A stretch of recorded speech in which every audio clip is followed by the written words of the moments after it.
আলু সেদ্ধর ঝামেলা ছাড়াই খুব সহজে বাড়িতেই বানিয়ে ফেলুন দুর্দান্ত স্বাদের আলুর চপ।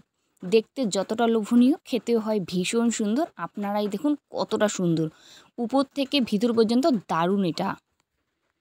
বন্ধুরা সবাই কেমন আছো? আশা করি সবাই ভালো আছে। আজ আপনাদের সাথে শেয়ার করব একটা আলু দিয়ে কিন্তু দুর্দান্ত স্বাদের একটা রেসিপি। তো প্লিজ আপনারা পুরো ভিডিওটা দেখতে থাকুন, আশা করি আপনাদের ভালো লাগবে।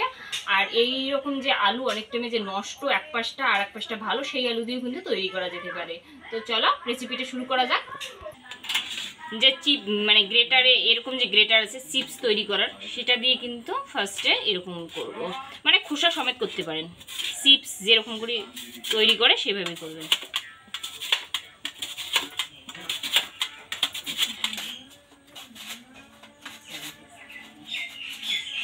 এরপর পরিষ্কার জলে ভালোভাবে এটা ধুতে লাগবে। ঠিক যেন এরকম হয়, একটু মোটা মোটা টাইপের, দেখুন ঠিক যেন এরকম হয়। খোসা সমেত করতে পারেন, খোসা ফেলানোর কোনো দরকার নেই। জলের মধ্যে এইভাবে কিন্তু ডুবিয়ে 3-4 মিনিটের মতো রাখতে লাগবে। এটা অবশ্যই জলের মধ্যে থাক, এই পাশে ততক্ষণ ব্যাটারটা তৈরি করব। তো ব্যাটারটা তৈরি করার জন্য এই জায়গায় আছে বেসন, আছে কিন্তু ময়দা বা আটা, আপনাদের হাতের কাছে যেটা থাকবে সেটাই, আর কর্নফ্লাওয়ার আছে, আর হচ্ছে কাশ্মীরি রেড চিলি পাউডার। এটা কিন্তু আটায় আমি নিচ্ছি, আপনারা চাইলে ময়দা অ্যাড করতেই পারেন। যতটা আটা বা ময়দা ঠিক ততটাই কিন্তু বেসন। আর 1 চামচের মতো দিয়ে দেব কর্নফ্লাওয়ার। কাশ্মীরি লঙ্কার গুঁড়া জাস্ট কালারটা হওয়ার জন্য।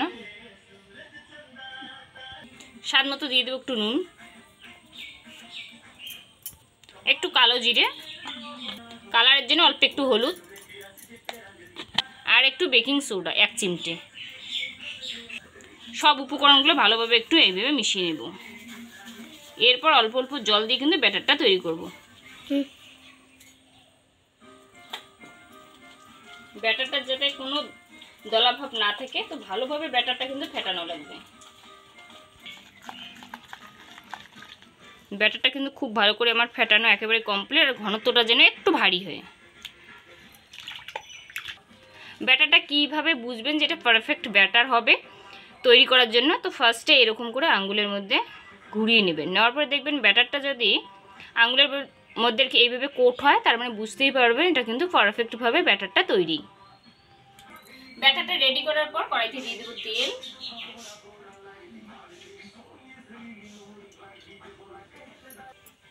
তেলটা কিন্তু ভালোভাবে গরম করতে লাগবে। তেলটা গরম হতে হতে আলুটা যে আছে জল থেকে তুলে নেব।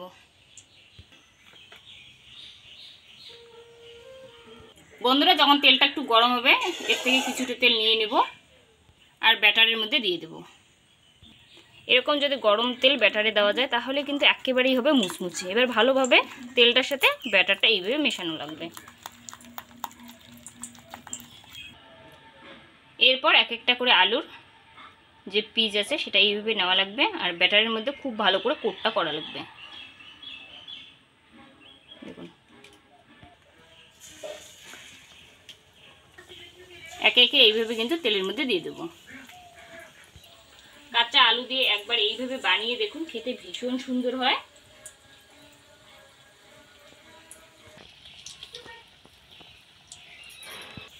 এরপর এইভাবে একটু তেল ছিটিয়ে দেবেন, তাহলে কিন্তু খুব সুন্দর হবে আর খুব সুন্দর ফুলবেও।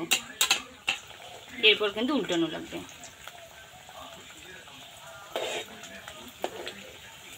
দেখুন কতটা সুন্দরভাবে এটা ফুলে, এটা দারুণ হয় বন্ধুরা।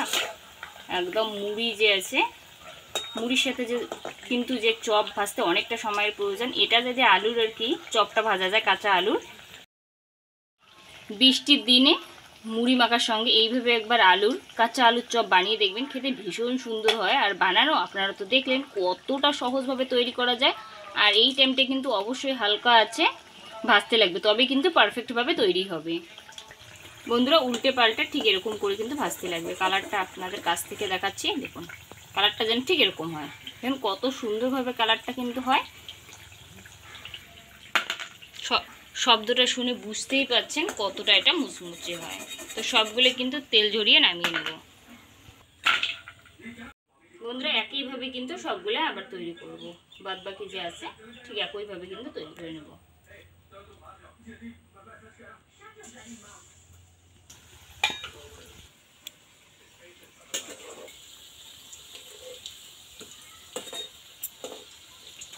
বন্ধুরা আমার কিন্তু এইগুলো সবগুলো ভাজা একেবারেই কমপ্লিট। এরা তেল ঝরিয়ে নামিয়ে নেবো। ভাজতে বেশি সময় লাগে না, হালকা একটু ভাজার চেষ্টা করবেন, তাহলে কিন্তু খেতে ভীষণ সুন্দর হবে। বন্ধুরা শব্দটা শুনে বুঝতেই পারছেন এটা কতটা মুচমুচে হয়। ভাঙার পরে একটা দেখাচ্ছি, দেখুন কতটা সুন্দর, দেখুন কতটা মুচমুচে, আর ভিতরটা দেখুন কাঁচা আলুটাও কিন্তু বেশ ভালো সেদ্ধ হয়। দেখুন দেখুন কতটা সুন্দর বন্ধুরা, জাস্ট অসাধারণ হয়। বন্ধুরা খেতে জাস্ট অসাধারণ হয়। প্লিজ একবার বাড়িতে এইভাবে বানিয়ে দেখবেন আর জানাতে ভুলবেন না এটা কীরকম হয়। আশা করি রেসিপিটা আপনাদের ভালো লাগবে বা কাজেও আসবে। যদি ভালো লাগে বা কাজে এসে অবশ্যই লাইক কমেন্ট শেয়ার করে দেবেন। আর যদি এই চ্যানেলের প্রথমবার আমার রান্নার ভিডিও দেখছেন অবশ্যই চ্যানেলটাকে সাবস্ক্রাইব করে রাখবেন, পাশে থাকা বেল আইকনে প্রেস করে রাখবেন যাতে আমার রান্নার ভিডিওগুলো সবার আগে আপনার মোবাইলে পৌঁছায়। ততক্ষণ সবাই সুস্থ থাকবেন, ভালো থাকবেন। নেক্সট ভিডিও আবার দেখা হবে এরকমই কোনো সুন্দর রেসিপির সাথে। আর এটা কিন্তু সেদ্ধ করার ঝামেলা ছাড়াই খুব সহজে তৈরি হয়।